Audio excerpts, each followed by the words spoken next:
Hello, and welcome to another episode of Sunrise Perspectives. I'm really glad to have you joining me. Today, I'm discussing empathy. What is it, and how can we use it to our advantage? So the dictionary defines empathy as the ability to understand and share another person's feelings. It involves being aware of and sensitive to another person's experiences and emotions. Empathy means being able to say, I understand what happened to you caused you hurt. And if the same thing happened to me, I'd be hurt too. I've recently become more aware of the lack of empathy around me. The more awareness I gain, the more I notice its effects on me, and I'm starting to see how much it also affects others. It reminds me of buying a new red car. Suddenly, you start to notice all the red cars. We get stuck in a mindset of our own thoughts, emotions, experiences, and only see things from our own point of view. We forget that not everyone has the same experience as we do. When our experiences differ, our views, values, and beliefs may vary. And you know what? It's okay. We don't have to all have the same opinions because we all come from different life experiences. Life sometimes hurts. It's part of the human experience. We hurt because of what happened to us, people we love, or even the circumstances happening around us. These experiences shape our perspective, for better or for worse. Sometimes we're afraid to speak up because we know we don't share someone else's opinions or beliefs. When others maybe push their agendas and opinions so hard, there's hardly room for discussion, let alone empathy. They're not interested in hearing our perspectives or showing empathy.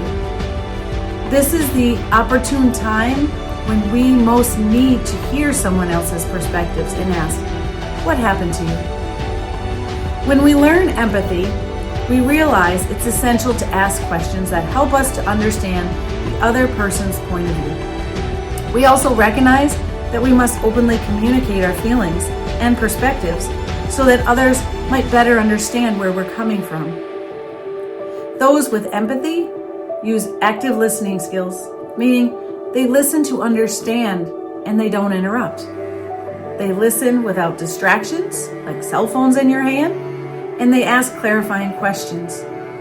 When showing empathy, we should validate one another for our feelings and experiences and try really hard to avoid judgment. We should also allow others to share their feelings and experiences openly. We should be supportive and encouraging. We should keep lines of communication open. Sometimes agreeing to disagree is okay. It's never okay, though, to berate someone because they don't think like you. I've been seeing this far too often lately. Sometimes you only know one side to a story. In reality, there are three sides. Your side, their side, and in the middle is the truth. Have you ever noticed that people could go through a similar experience together and come out with a very different perspective of what happened? Take, for example, three siblings growing up together. One says, oh, it was a horrible way to grow up. Another said, it was normal. And the last one says, well, it was probably the best years of my life. The example I heard that I absolutely love by Kirk Franklin tells of an alcoholic father who raised twin boys. One grew up to be an alcoholic. And when he was asked what happened, he said, I watched my father. The other twin grew up and he never drank in his life. When he was asked what happened, he said, I watched my father. Two boys with the same dad, with two different perspectives. Your perspective in life will determine your destination. I encourage you to do some research on empathy. Try it out. See if better understanding someone's perspective improves your relationships. You are not wrong, and they are not wrong. You are actually both right, just with different perspectives. The best example I found when I did my research, it was a Disney Pixar movie called Inside Out. Joy tries to make Bing Bong laugh after he's sad about losing one of his favorite toys, and it clearly doesn't work.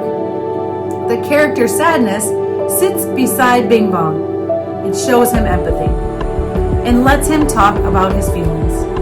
In the end, he feels better. Who can you sit beside today?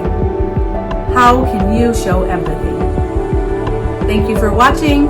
If you like it, please hit the like button, and I sure would appreciate it if you would share. Thank you. Bye.